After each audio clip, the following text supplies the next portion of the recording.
Hi there, welcome to the archives. So I'm going to do another one from Goddess, 50 Goddesses, Spirits, Saints, and Other Female Figures Who Have Shaped Belief. This is written by Dr. Janina Ramirez and it's illustrated by Sarah Walsh. We're getting into Oshun today. This is the artwork for Oshun. Gorgeous, gorgeous. You see the sunflowers there. You see the river. You see her with her sword. So this is Oshun. So Oshun is a river spirit of the Yoruba people. So we learned in the last one, Mami Wata is a water spirit. Oshun is specifically, from my understanding, the river spirit. And again, she comes out of the Yoruba people in West Africa, in Nigeria, what is modern day Nigeria. And so she's a queen and creator. She's one of the most powerful Orisha. Orisha are spirits that order human existence and life on earth, is what it says here. She's honored by followers of the Yoruba religion in West Africa and has also been reimagined and transformed in Cuba, Brazil, the USA. This is because a lot of the enslaved people, Africans, when they arrived to the Americas, they brought some of their beliefs with them and their religions, and she was one of them. And so, in the Yoruba religion, Oshun is a source of all good things, is what it says here. She's very strong physically, but can also get what she wants through her power of persuasion. So she is like, she gives Loki master manipulator, right? I would think, remember I said the same thing about Mother Mary? Oh, I deleted that part. I edited that part out because I didn't want no problems. But women who were able to get what they want, she definitely is, you get more with honey, right? That's Oshun. She has a sweetness to her. Like she's a loving creation. She protects, she nurtures, she supports. She also turns her powers against people, right? So again, just like Mami Wata, she can be really fickle. Don't cross her the wrong way because she will turn on you. Just because she's sweet and nice doesn't mean she won't cut you. She will cut. She literally has her machete, her sword. And so there's a river in Nigeria that's named after her. And it's said that the body of water is her liquid body.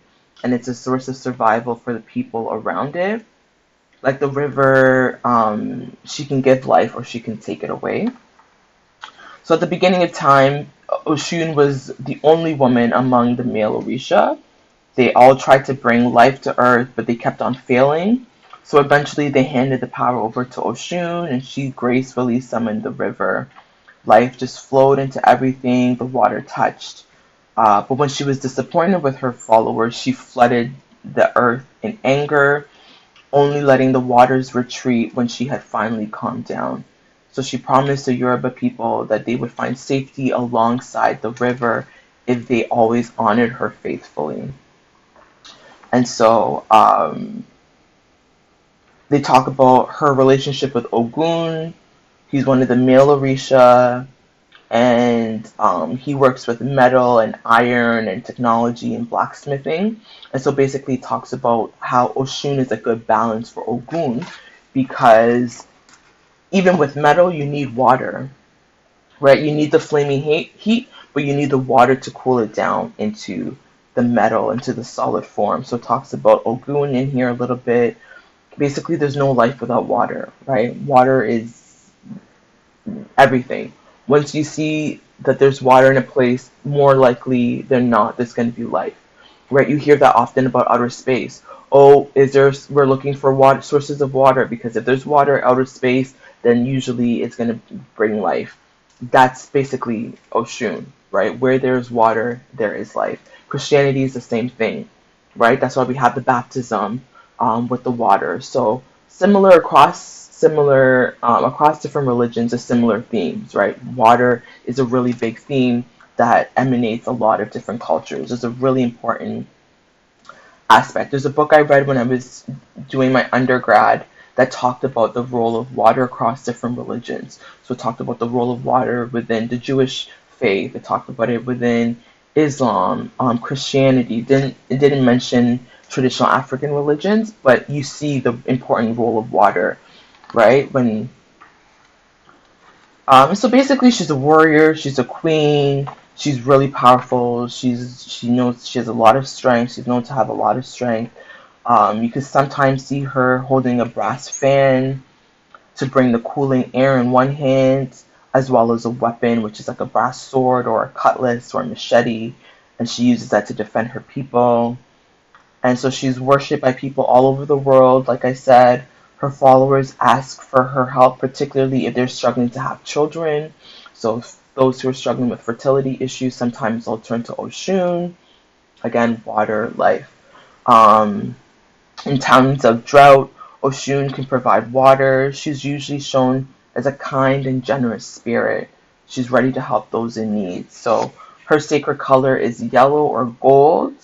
So you'll often see her wearing yellow or gold. If you remember when Beyonce did her Lemonade album, remember that one song with the when she has a bat, she's wearing the yellow. Folks were like, "Oh, that's a nod to Oshun."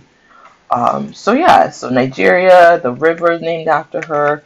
In 2 weeks in August, people come together on the banks of the river to celebrate her. They dance, they drum, they sing. Again, she's an Orisha. She shows up in many ways as power and goodness and balance and strength. So this is Oshun. Oshun. Okay? River goddess of the Yoruba people. So again, this comes from goddess, 50 goddesses, spirits, and saints, and other female figures. It's written by Dr. Janina Ramirez and it's illustrated by Sarah Walsh. So this was Oshun. Until next time, in solidarity. Happy New Year. I think I said that already. Maybe not. Until next time.